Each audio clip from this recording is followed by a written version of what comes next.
Mas okay ba na lagi kang sinuswerte? Or mas okay na kahit anong mangyari, kaya mong tumayo mag-isa pag nadapa?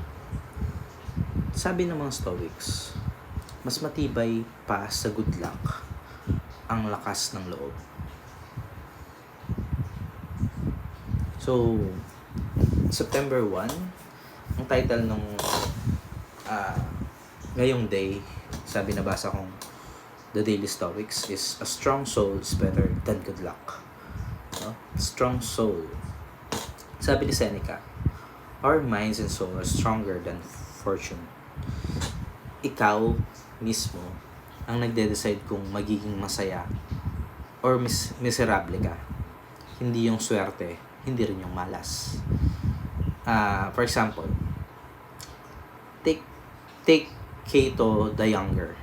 So, si Cato, mayaman siya, kaya niya mabuhay in luxury. Hindi siya anak ng DPWH or contractor. Pero pinili niya ang simple, madalas nakapaalang sa ordinaryong pagkain na kinakain. At kahit sobrang init or ulan, wala siyang takip sa ulo. Bakit? Hindi dahil wala siyang pera, pero dahil gusto niyang sanayin ang sarili to be resilient. So, ang mindset niya, kahit anong mangyari, ready ako.